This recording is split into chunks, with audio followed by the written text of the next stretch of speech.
أعوذ بالله من الشيطان الرجيم. بسم الله الرحمن الرحيم.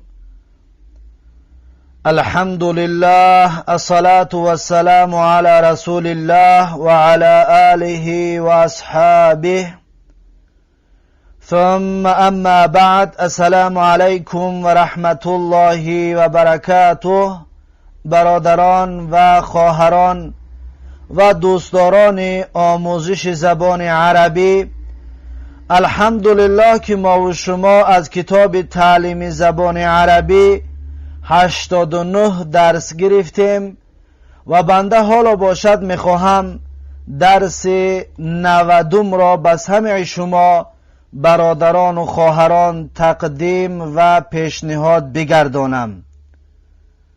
صاحب کتاب میگوید الدرس التسعون، الدرس التسعون یعنی درس 90.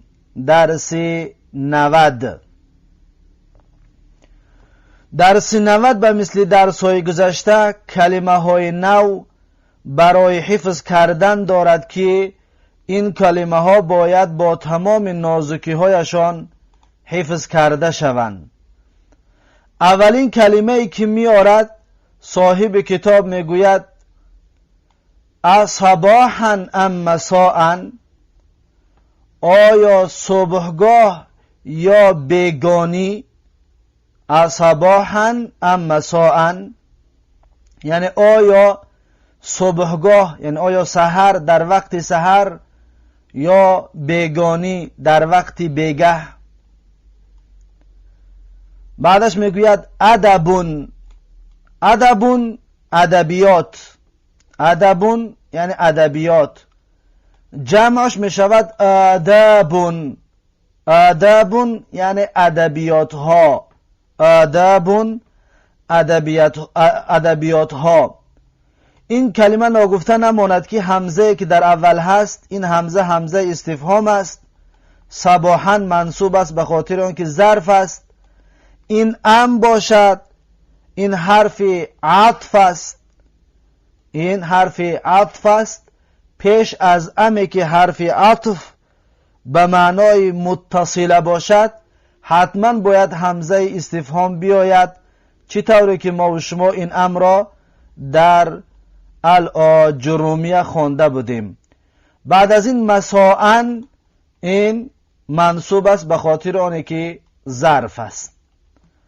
بعد از این صاحب کتاب میگوید من اقدم العصور الى یومنا هذا، یعنی که از قدیمترین عصرها تا امروزمان، تا امروزمان.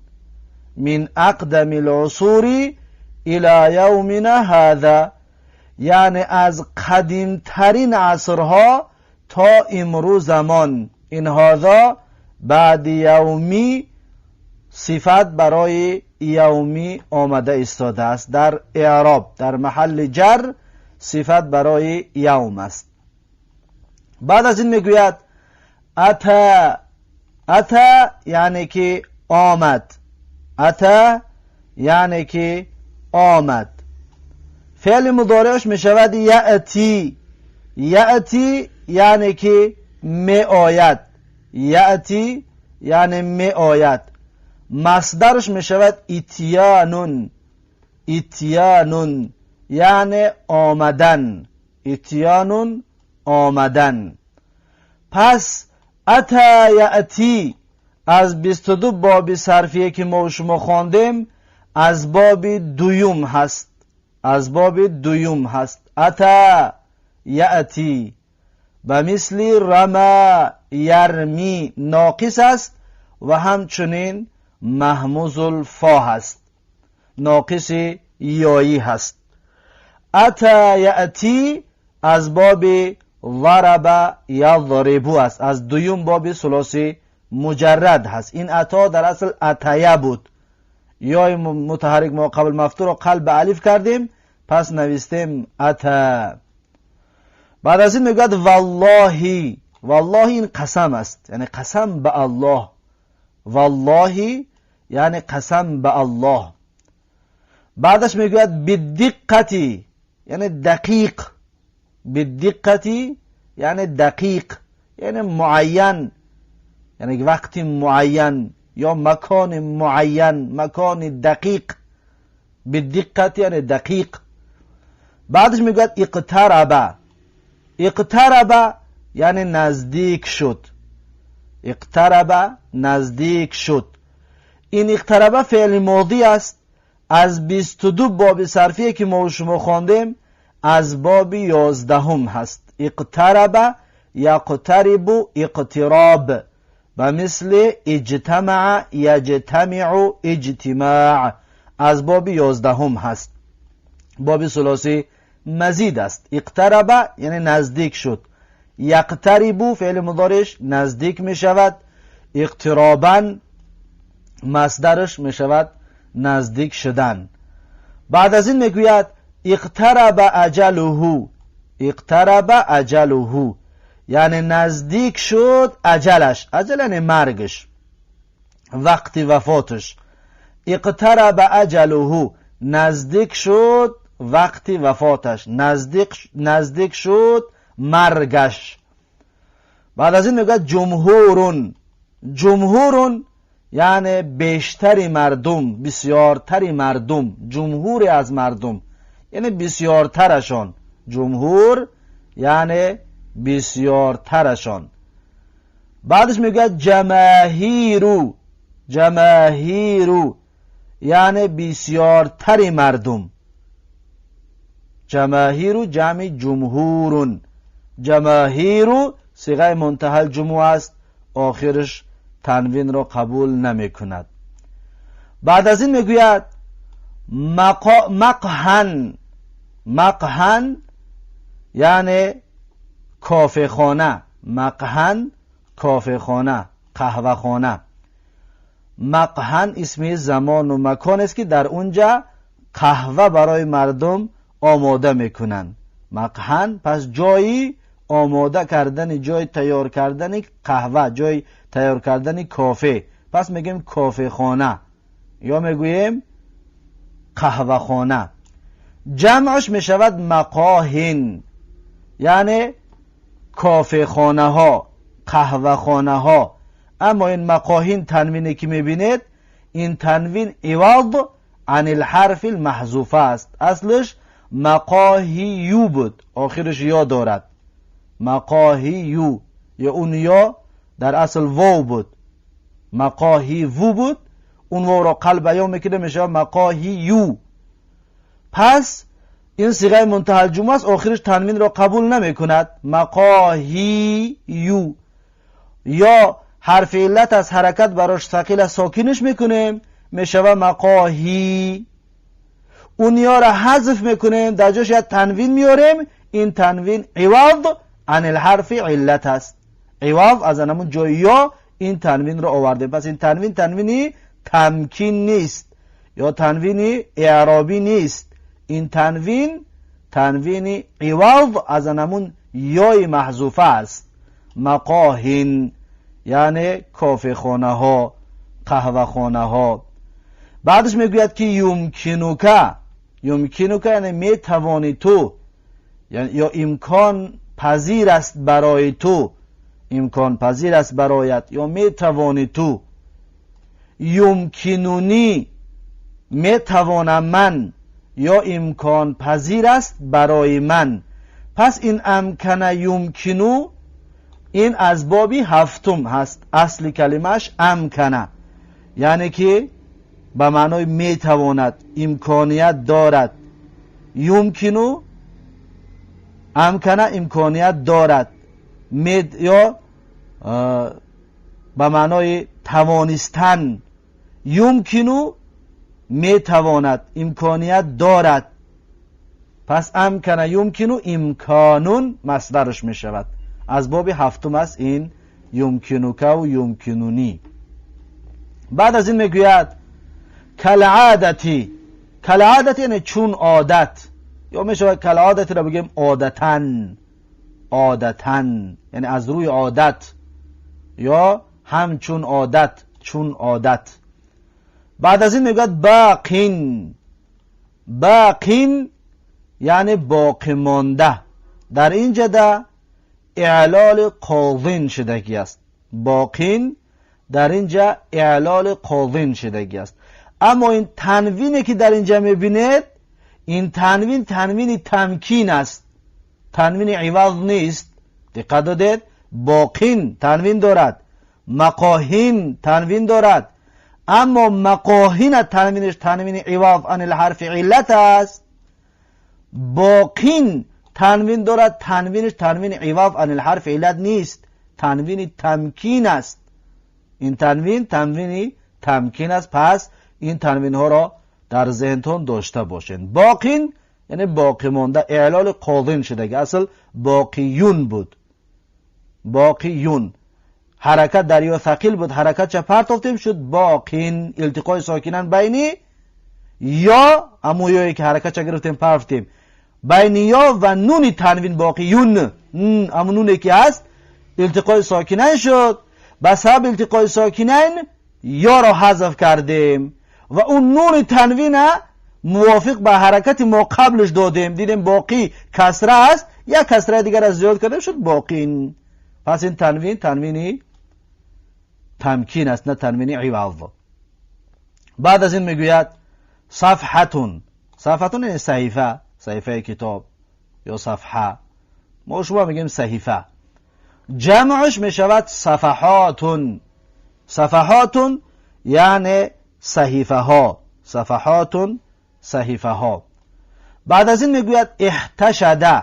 احتشده یعنی گرد آمدن، جمع آمدن، جمع شدن. احتشده به معنای گرد آمدن، جمع شدن. احتشده از 22 بابی صرفی از بابی 11 است. احتشده به مثل اجتماع هست. احتشده یحتشد احتشاد. اجتماع یجتمع اجتماع از باب 11 هست، ثلاثی مزید است. بعدش میگه که اظن. اظن یعنی گمان میکنم من. اظن یعنی که من گمان میکنم. کلمه اظن از اخوات ظن هست. اخوات ظن باشد پس این در اول مبتدا و خبر میدارد به مثل کانه و اینه. اما وظیفه این مبتدا و خبر منصوب میکند مفعول یکم و دویم. این اظن با اخواتش دو مفعول میگیرن. اینها دو مفعول میگیرن. اصلشون مبتدا و خبر هست که این اظن چند از اخواتو هم کسب ها دارد. اظن پس ترجمهش گمان میکنم من. اظن گمان میکنم من. بعدش میگوید که میناون. میناون یعنی بندر. میناون یعنی بندر. بندر با تاجیکی ما و شما اصلا بندر میگوییم، اما برای واضح شدن بندر همون لبی دریایی که در اونجا کشتی ها می آیند و می ایستند. همون جایی ایستگاهی کشتی ها بگیم. بندر ایستگاهی کشتی ها. پس میناون یعنی ایستگاهی کشتی ها، با تاجیکی میگیم بندر. میناون بندر. جمعش میشود موانئو. موانئو یعنی بندرها. موانع یعنی بندرها. اما اینجا میناون این همزه که در آخر میبینید، اینجا در یک مشکلی صرفی داریم. از این حساب توضیح میتیم بعد اصلاحش میکنیم. دقت بدید. میناون اصلی کلمه میناون از ونایانی گرفتگی است یا از ونیانی گرفتگی است. دقت دادید؟ یعنی اصل کلمهش واو و نون و یا هست. این یایی که در اینجا میبینید این اصلا واو هست. این نون اصلی کلمه هست. این همزه همزه زایده است. این الف الف زایده است. این همزه که در آخر میبینید این اصلا یا است. اصل میو نایون بود. میو واوقتی میو نایون. پس چیکارش کردیم؟ پس میو واوی ساکن ما قبل مکسور رو قلب بیا کردیم شد می. مینایون شد اکنون. این همزه اصلا یا بود، یا نگاه کردیم قاعده را میدونیم. قاعده ما همین است که واو و یا بعد الف زائده بیاید قلب همزه می شود. این الفی که میبینید الف زائده است، زیرا که اصل کلمه واو و نون و یا است. این اصل این زائده است. پس بعدش یا که اومد اون یا را ما قلب همزه کردیم. یعنی این طور بود مینایون، این طور بود مینایون. پس این یا را قلب همزه کردیم شد میناون. دقت دادید؟ این اعلالی صرفی میناون. چطور گفتیم که از ونایانی یا از ونیانی گرفتگی است. اصل کلمه همین است. ونایانی به معنای ضعیف شدن یا بیفره شدن، خسته شدن. ضعیفی را ونایانی میگن یا ونیانی میگویندش. برای هم خاطر میگن مینا را برای چی مینا میگوین؟ یعنی همین جای بندر را برای چی مینا میگوین؟ به خاطر آنه که در اینجا کشتی ها وقتی که میگردن بیفره میشون، مانده میشون، میان در انا همین بندر، در انا همین مینا استراحت میکنن. برای خاطر میناش میگوین. یا در حج مینا هست. برای چی میناش میگن؟ برای حاجی میگردن در وقت حج کردن بیفره میشون، در مینا میرون استراحت میکنن. یعنی گشته بیفره شده در جا اختیار میکنن میشینن، همونجا رو میگن مینا. زیرا که ونایانی یا ونیانی به معنای خسته شدن. در لغت میگن که مینا را به خاطر آن مینا میگن که السفن تنفیه ای تفتر عن جریها.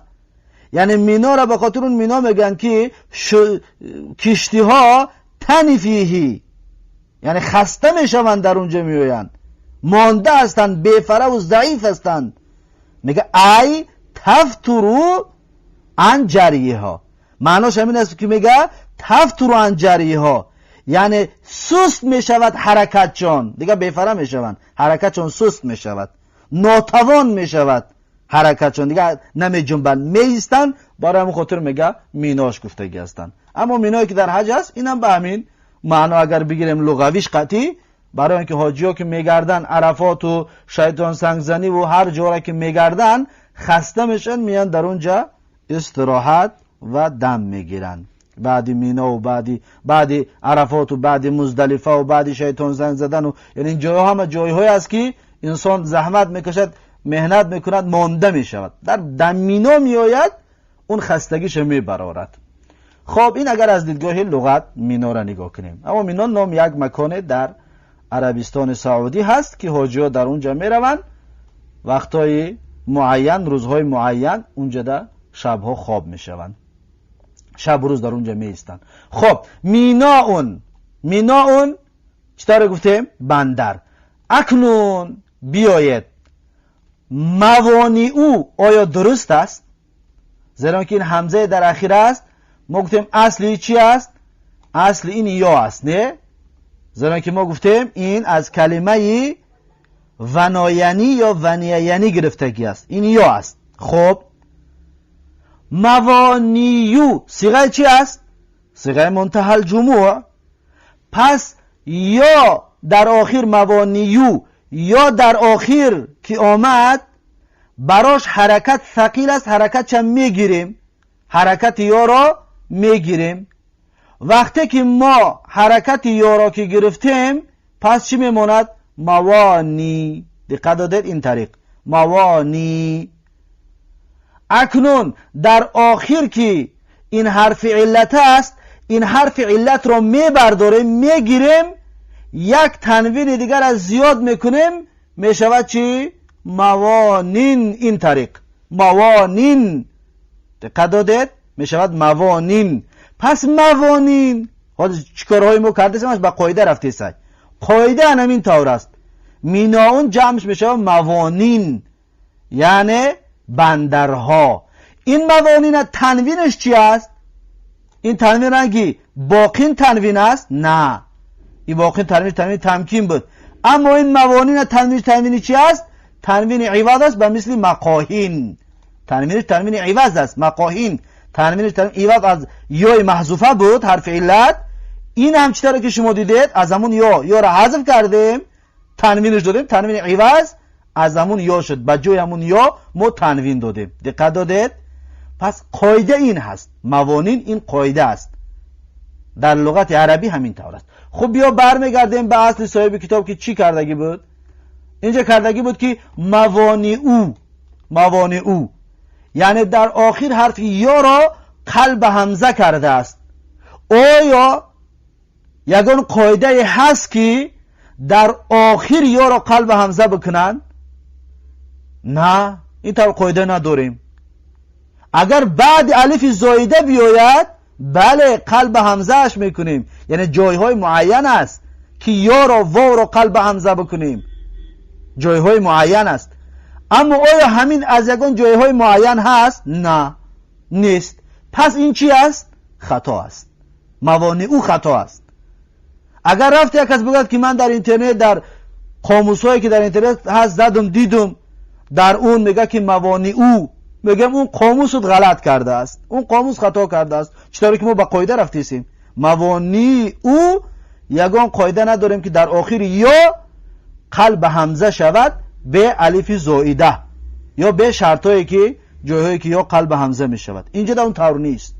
دقت دادید؟ پس اینجا غلط است. اینجا غلط است. اصلش چی میشه است؟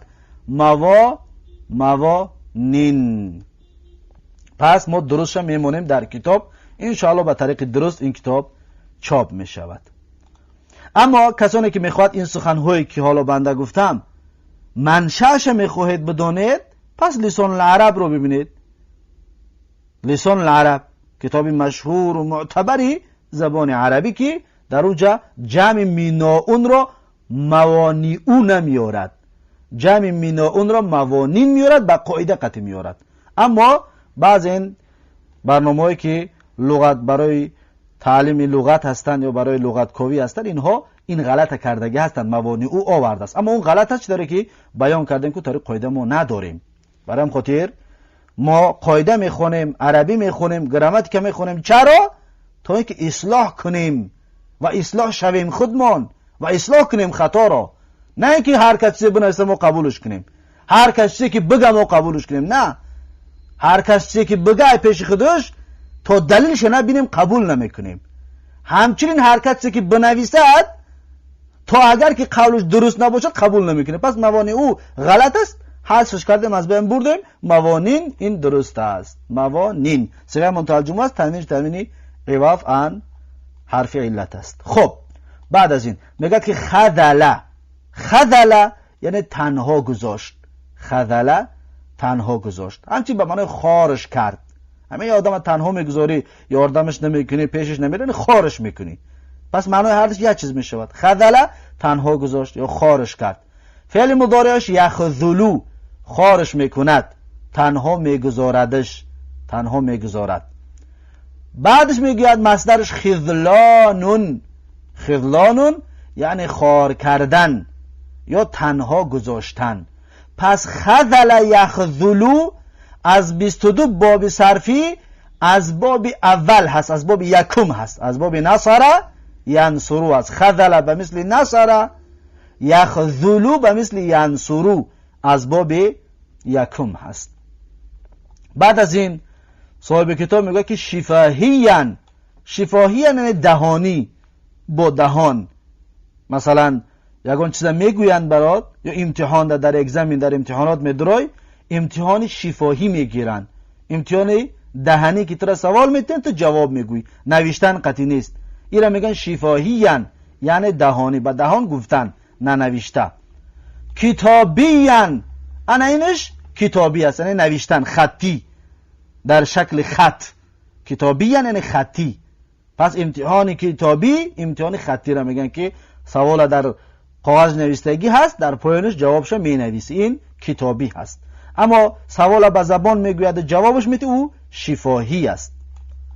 خب بعد از این میگوید این شفاهی از شفا یعنی که از لب گرفتگی است، اما کتابی از کتبه گرفتگی است، از نوشتن. برای خاطر میگیم دهانی یا میشه بگیم لب قطعی میگفتگی، نه دهان قطعی یعنی سخن قطعی میگفتگی. کتابی نوشتن قطعی بیان کردن. بعد از این میگوید وثق بی. وثق یعنی اعتماد کرد. وثقه به معنای اعتماد کرد، یعنی باورش کرد. وثقه باور کرد، اعتماد کرد. فعل مضارعش میشود یثقو. یثقو یعنی اعتماد میکند، باور میکند. مصدرش میشود ثقتون. ثقتون یعنی که اعتماد کردن یا باور کردن. ثقتون باور کردن و اعتماد کردن، این مصدر هست. اکنون وثق یثقو از 22 باب صرفی این از باب ششم هست، از باب حسب یحسبو است. وثق به مثل حسب، یثقو به مثل یحسبو. اما در این یثقو واو حذف شدگی است. قاعده ای را ما و شما میدونیم که یای ساکن ما قبل مفتوح بعدش حرکتی تحقیقی باشد اگر حذف می شود. پس یثقو اصل یو ثیبت حرکت تحقیقی است. یو ما قبلش فتحه است. واو در بین فتحه و در بین کسره تحقیقی وارد شدگی است.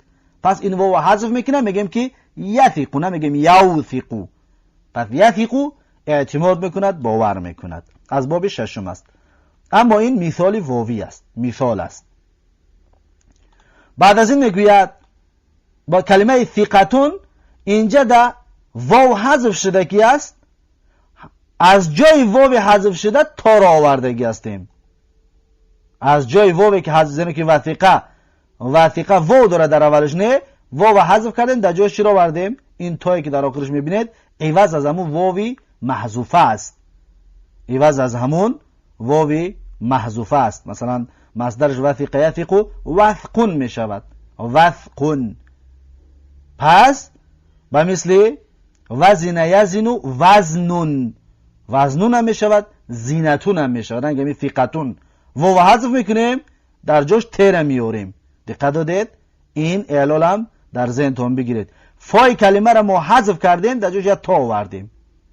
این بدل از همون فای کلمه هست. اما یک از بگه ثقتون وزنی صرفیش بگو، میگیم بر وزنی علتون هست، فاوش حذف شدگی است. نمیگیم بر وزنی فعلون هست. فعلون نیست، زمین که فعل کلمه نیست در اینجا. میگیم بر وزن علتون است. علتون فعل کلمه را حذف کرده هستیم. خب بعد از این میگوید رصیفون. رصیفون راهرو یا رصیفون لب دریا. رصیفون لب دریا، لب بحر. ارصفتون این جمع است. این را جمع قلتش میگوین. جمع قلت از 3 تا 10 را میگوین. وزن افعلتون جمع قلت است. پس ارصفتون بر وزن افعلتون است، جمع قلت است. یعنی که راهروها، لیکن از 3 تا 10 تره. از عدد 3 تا 10 را. ارصفتون راهروها، یا میتونم بگم لبهای دریا، لبهای بحر. رصفون این جمع است، اما جمع کثرت است. جمع کثرت بعضی میگن از 11 تا میلیون و میلیارد تا چند را حساب شود، جمع کثرت است. بعضی میگن که نه، از 3 تا میلیون و میلیارد تا آخر بریم، جمع کثرت است. دقت دادید؟ پس این رصف جمع کثرت است به معنای راهروها یا همون ارصفتون. هم هر روز در تاجیکی یک معنی دارد، اما فقط در عربی فرق بین ارصفتون و رصفون چی است؟ ارصفتون جمع قلت است، رصفون جمع کثرت است. جمع قلت و جمع کثرت گپای علما را در ذهنتون داشته باشه. جمع قلت از 3 تا 10. جمع قلت جمع کثرت دو قول است. بعض علما میگه از 11 تا میلیون و میلیارد تا آخر حسابا را. اما بعض میگه که نه، از همین 3 شروع کو، از 3 تا میلیون و میلیارد تا جمع کثرتش میگن. پس این قول علما در این باره. بعد از این میگوید باخرتون. باخرتون یعنی کشتی. کشتیه که با بخار حرکت میکند، همون را میگن باخرتون. باخرتون کشتیه که با بخار حرکت میکنه. میشه بگیم کشتی بخاری. کشتی بخاری یعنی که با علاوه با اون چیزها که زمانه پیش که کشتی ها را با کمور و با این چیزها یا با آب جوش و نمیدونم با چی استفاده میبردند و حرکت میکرد کشتی، انا همون رو باخیرش میگن. انا همون رو چی میگن؟ باخیره، یعنی که با بخار قطع حرکت میکنه. جمعش میشود بواخیرو، یعنی کشتی های بخاری ها، کشتی های بخاری، کشتی های بخاری که با بخار میروند. این بواخیرو جمعی صیغه منتهی الجموع هست، آخرش تنوین قبول نمی کند. بعدش میگوید انا علی یقین، انا علی یقین، یعنی من در راه، من یقین دارم. انا علی یقین، من باور دارم، من یقین دارم. بعدش میگوید عملون، عملون یعنی امید یا آرزو. عملون امید و آرزو، همزه قطعی باشد امید و آرزو. اما عملون عین قطعی باشد به معنای کار هست، عملون کار. اما عملون امید و آرزو. جمع عملون می شود آمالون، یعنی امیدها، آرزوها. آمالون امیدها و آرزوها. بعدش میگوید صرخه، صرخه یعنی که بلند فریاد کرد. بعدش میگه فریاد کرد. صرخه داد زد یا فریاد کرد. یصرخ داد میزند، فریاد میکند. صراخون داد زدن، فریاد کردن.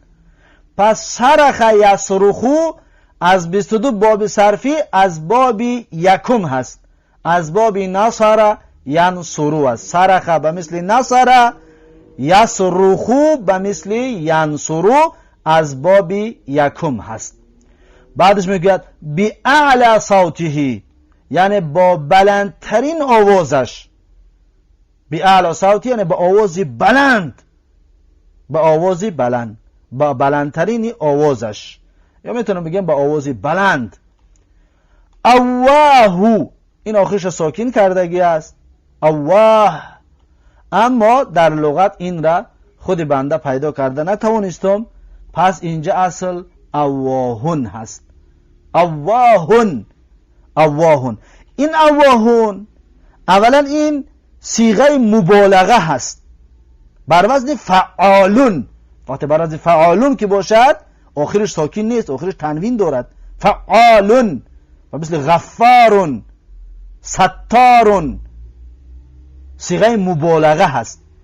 اواهون همچنین، اواهون باید آخرش تنوین داشته باشد، چطوری که میبینید. و در آیت قرآن هم آمدگی از کلمه اواه. حضرت ابراهیم علیه السلام حالش بیان میکنه، میگه که این ابراهیم لأواهون. ببینید همین کلمه لأواهون حلیم، یعنی هر آینه ابراهیم لأواهون حتما خاشع و بسیار دعا کننده بود. زیرا که اواه به معنای کثیر دعا میآید، یعنی دعای بسیار میکرد، دعای بسیار میکرد.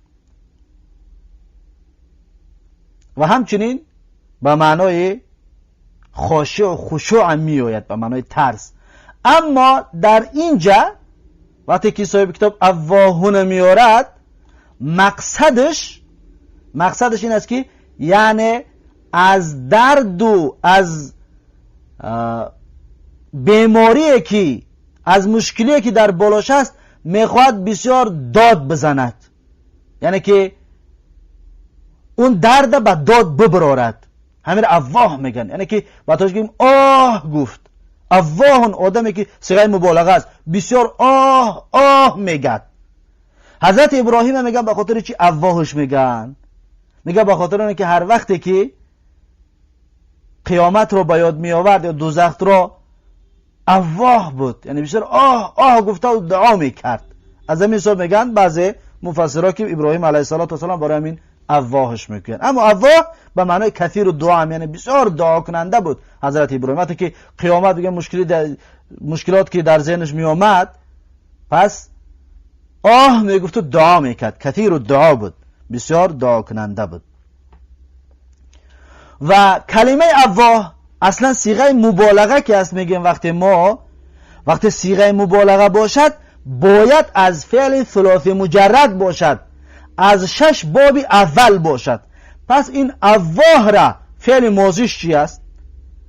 فعل ماضیش بعضی از عالم ها میگوین که از آه یعوهو است، از آه یعوهو است و مثل قام یقومو، یعنی از بابی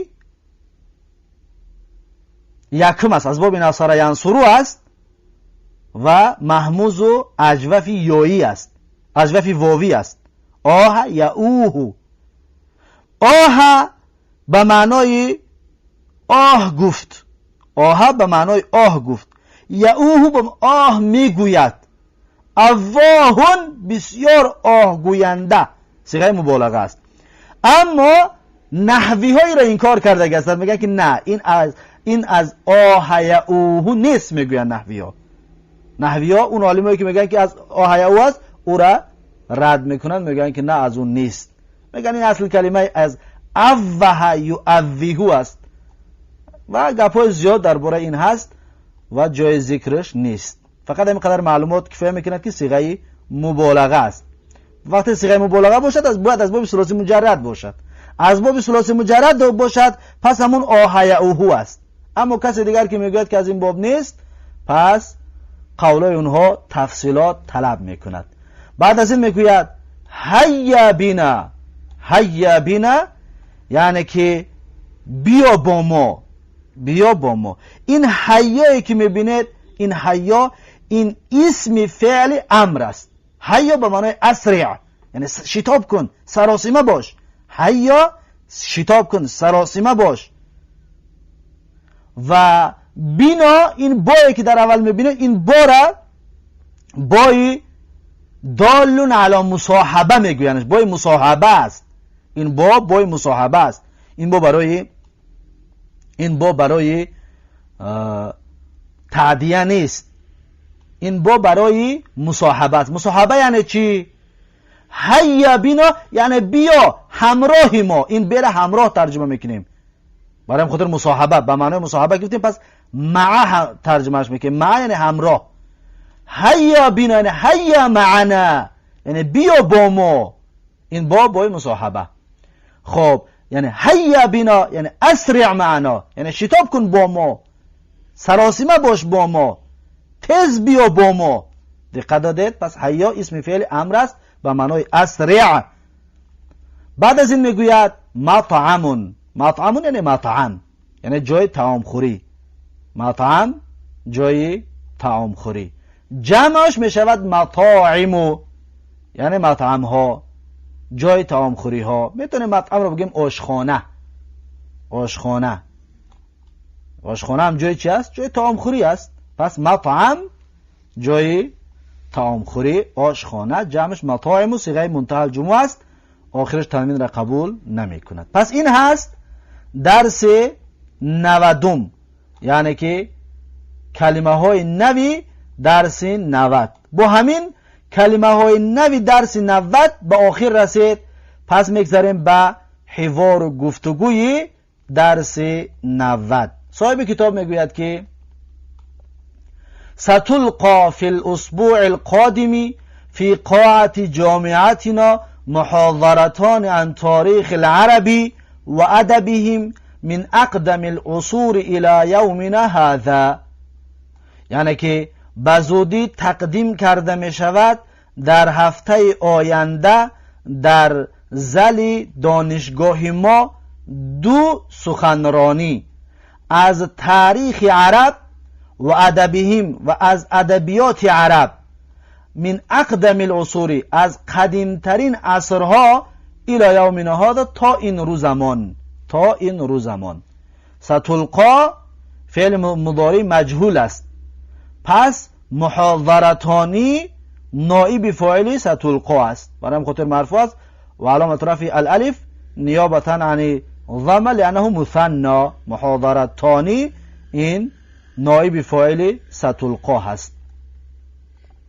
ان تاریخی میشه بگیم تاریخی، میشه بگیم که ان تاریخی، زیرا که این را بعد طریق گفتنش جایز است. این طورم بگیم جایز است. دقت دادید؟ ان تاریخ العربی، تاریخ العرب هم جایز است. با همزه هم بگیم می شود و با الف هم بگیم می شود، اشکال ندارد. و ادبهم من اقدم العصور الى یومنا هذا. این هذا را گفتیم اعرابش در محل جر صفت یومی هست. پس میگوید ستلقى في الاسبوع القادم في قاعة جامعتنا محاضرتان عن تاریخ العرب و ادبهم من اقدم العصور الى یومنا هذا. یعنی بزودی تقدیم کرده می شود در هفته آینده در زلی دانشگاه ما دو سخنوری از تاریخ عرب و ادبیات عرب از زمانی از قدیمترین عصرها تا امروز زمان. بعدش میگوید فی ایت ساعت یأتینا سلیمان غدا والله لا اعرف بالدقه. میگوید که فی ای ساعت، یعنی در کدام ساعت، ساعت به معنی لحظه است یا وقت، در کدام لحظه در کدام وقت یأتینا سلیمان غدا، می آید نزد ما سلیمان فردا. در کدام وقت می آید سلیمان نزد ما فردا. والله لا اعرف بالدقه، قسم به الله نمیدانم دقیق، یعنی انیق نمیدانم کی می آید، دقیق نمیدانم کی می آید. فی ایت ساعتین، فی ایت ساعتین. اینجا از دیدگاه گراماتیکا یا از دیدگاه نحوی فی ایتی، ایتی را می شود مؤنث بکنیم، می شود مذکرش بکنیم. می شود بگیم که فی ایتی ساعتین، می شود بگیم فی ای ساعتین. این طریق فی ای ساعت، فی ای ساعتین، هر دوشم جایز و درست است. دقت دادید؟ هر دو اینها جایز است، درست است، یگان اشکال ندارد. زیرا اینکه میگه جایز است مذکر و مؤنث کردن ای که اسم ادات استفهام بود، ای استفهامیه همراه مؤنث می شود مذکرش کنیم، می شود مؤنثش کنیم، یگان اشکال ندارد. الله سبحانه و تعالی در قرآن بعد ای مؤنث آوردگی مضاف الیهش ای مذکر آوردگی.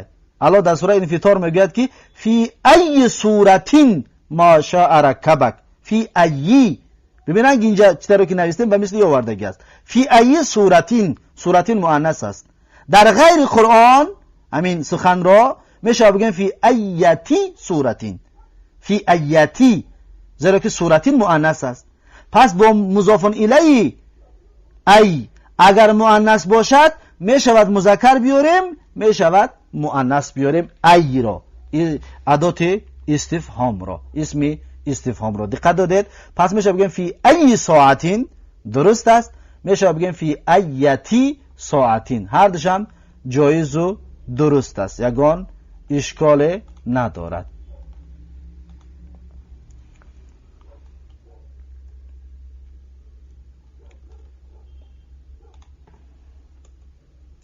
پس در اینجا گفتیم فی ایتی ساعتین یاتینا سلیمان غدا والله لا اعرف بالدقه. پس مسئله ایتی را فهمیدیم. پس در همین ایو را باز برای در ندا، مثلا یک دختر فریاد کردنی باشید، میتونید بگید که یا ایتها، یا ایتها المرأتو. ایتو دیدین ته آوردیمش، میشه بگو یا ایها المرأتو، به ته هم بگیمش جایز است. در نداش هم همچنین جایز است که ایو بگویم یا ایتو، ایوها بگویم یا ایتوها المرأتو. دقت دادید؟